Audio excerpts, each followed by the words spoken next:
Tout au long de ma carrière, j'ai toujours accordé une importance particulière au respect de mes engagements. En conséquence, j'ai décidé de ne pas être candidat en 2020. Cela a été un honneur de servir mon pays, a déclaré le président ivoirien Alassane Ouattara ce 5 mars 2020 devant les parlementaires réunis en congrès extraordinaire à Yamoussoukro. Arrivé au pouvoir en 2011, après plusieurs mois de crise post-électorale, Alassane Ouattara, 78 ans, trouve qu'il est vieux et souhaite transmettre le pouvoir à une nouvelle génération. Tonnerre d'applaudissements. Après 9 ans de pouvoir, le bilan d'Alassane Ouattara est immensément grand avec des travaux de titans. La Côte d'Ivoire revient d'une guerre qui a fait plus de 3000 morts. Mais en 3 ans et 3 mois, Alassane Ouattara a achevé les travaux de construction du 3e pont d'Abidjan, long d'1,5 km pour un coût de 270 millions d'euros. Cet ouvrage, baptisé Passerelle Henri Konan Bédié, est capable d'assurer un trafic de 100 000 véhicules par jour. Alassane Ouattara a lancé les travaux de l'autoroute Abidjan-Grand Bassam en août 2012 pour 52 milliards de francs CFA. Le 11 décembre 2013, il a inauguré le dernier tronçon de l'autoroute Abidjan-Yamoussoukro pour 180 milliards de francs CFA. En mars 2015, il a annoncé le démarrage des travaux de l'autoroute Abidjan-San Pedro. En même temps, suivant son objectif de réhabilitation et l'entretien de 20 000 km de route, Ouattara a remis à neuf les tronçons routiers Grand Bassam Noué, à Bengourou, à Nibilekrou, à Bobo, à Yama et même l'axe Bouna-Doropo qui relie son pays à la frontière du Burkina Faso. Depuis janvier 2020, la ligne 1 du métro d'Abidjan est achevée. C'est une première ligne des 5 prévues qui serviront les 19 communes du district d'Abidjan. D'une distance de 37 km et demi, elle aura 18 stations, une gare à chaque extrémité de la ligne, 24 ponts-rails, un viaduc, 34 passerelles piétonnes, 8 passages souterrains et un dépôt ferroviaire de 22 hectares. La première exploitation comprendra 20 rames de métro de 5 voitures chacune. La Côte d'Ivoire est donc devenue ainsi le 3e pays d'Afrique et le premier d'Afrique subsaharienne à se lancer dans un projet de métro après l'Égypte et l'Algérie, selon l'Union internationale des chemins de fer.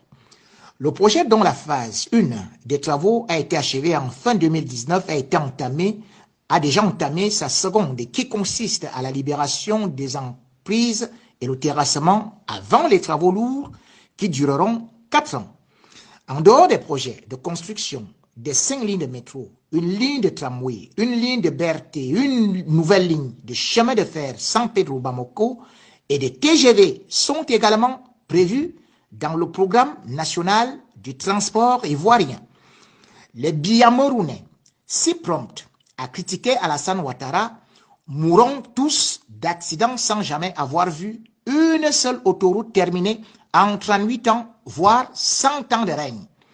Entre-temps, Paul Biya a encore bricolé et a fistolé la piste Douala-Yaoundé construite par son prédécesseur Amadou Ahidjo, en attendant toujours l'autoroute de 2x2 voies financée à hauteur de 750 millions d'euros, environ 491 milliards 250 millions de francs CFA par China Exim Bank depuis plus de 10 ans et qui sera inaugurée, semble-t-il, en 2035. Le Cameroun de Paul Biya, qui, dit-on, est en paix depuis 38 ans parce que la guerre contre les anglophones est toujours considérée par le régime comme la lutte contre les terroristes, enregistre donc plus de 4000 morts d'accidents de circulation par an à cause du mauvais état des sentiers qui servent de route. Pas une seule autoroute inaugurée. En plein cœur de la capitale Yaoundé, les feux de signalisation sont à la fois rouges et verts. Quand on voit les villes du Cameroun, on croirait qu'elles subissent des bombardements depuis 1960. Pendant ce temps, Alassane Ouattara laisse un chef-d'œuvre monumental avec le démarrage de la construction du 2e gratte-ciel, le plus haut d'Afrique. Il se lancera dans le ciel avec 64 étages et culminera à 283 mètres. Une prouesse architecturale avec une géométrie symétrique à l'image d'un masque africain. L'édifice est destiné à accueillir des services administratifs et des bureaux. Il comprend notamment un auditorium de 200 places au premier étage et un espace destiné aux cérémonies protocolaires avec une très grande hauteur sous plafond au 60e étage. Sa géométrie symétrique figure un masque africain. L'édifice dont la livraison est prévue en 2021 sera certainement achevé par son successeur. Sur le plan de la santé, Alassane Ouattara a déjà mis en place la CMU, c'est-à-dire la couverture maladie universelle, à peu près comme en France. Alassane Ouattara a inauguré le CHU, le Centre hospitalier universel d'Angré, le vendredi 15 décembre 2017. Il s'étend sur un terrain de 4 hectares et demi avec 19 bâtiments qui occupent une superficie de 36 000 mètres carrés. Doté d'appareils high-tech, cette réalisation a coûté 35 milliards de francs CFA. La première pierre avait été posée par son prédécesseur Laurent Gbagbo, mais c'est Ouattara qui a réalisé ce projet dans la continuité de l'État. C'est le 5e CHU construit en Côte d'Ivoire. Pendant ce temps, Paul Biya n'a réussi à construire aucun CHU en 38 ans de règne.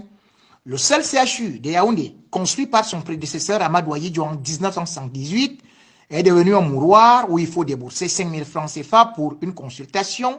Et quand le médecin se présente, c'est le patient qui se lève de son brancard pour aller verser 2025 francs CFA à l'infirmière sous prétexte de frais de gants. Et l'équipe fonctionne là-bas comme un vrai gant. Quand une femme accouche, on vole son enfant. Quand elle se plaint, on lui dit que son enfant est mort. Si elle insiste, on lui présente le cadavre d'un autre bébé âgé de 6 mois. Les bébés prématurés meurent faute de simples couveuses. Tous les malades souffrant de reins meurent parce que les vieux appareils d'hémodialyse sont tombés en panne. Pas un appareil pour faire le scanner dans le soi-disant hôpital général qui a été offert à l'État camerounais par les Chinois. L'ascenseur tombé en panne depuis des années n'a toujours pas été réparé. Les cadavres pourrissent dans les morgues à cause des coupures d'électricité et le manque de groupes électrogènes. Mais les Biyamourunais soutiennent qu'ils vivent grâce à Paul Biya qui, lui, va se purifier le sang en Europe et n'offre les évacuations sanitaires autant pour moi qu'à sa famille, aux membres de son gouvernement et aux DG. Quand on présente les réalisations d'Alassane Ouattara aux panafricains qui soutiennent les dictateurs d'Afrique centrale et déclarent que la Côte d'Ivoire est surendettée, faux, archi faux. Alors que la Côte d'Ivoire était endettée à 75% à l'arrivée de Ouattara au pouvoir, elle a aujourd'hui un taux d'endettement de 48,6% selon un rapport de Oxford Business Group. Ce taux est le plus bas ou alors l'un des plus faibles de la sous-région grâce à une série de réformes entreprises sous la conduite du président Alassane Ouattara. Par ailleurs, le pays affiche une croissance du produit intérieur brut annuel moyenne de l'ordre de 8% en 2019. On peut critiquer Alassane Ouattara sur ses positions sur le franc CFA, mais ses réalisations valent 2035 fois celles de Paul Biya, dont le seul mérite est de confisquer le pouvoir en sa qualité de meilleur élève de la France. Comme le disait Napoléon Bonaparte, la haute politique n'est que le bon sens appliqué aux grandes choses. Face qui est mort, pile, je t'ai tué. On m'appelle Jipo Remingono, Dieu pardonne, moi pas. Coup franc.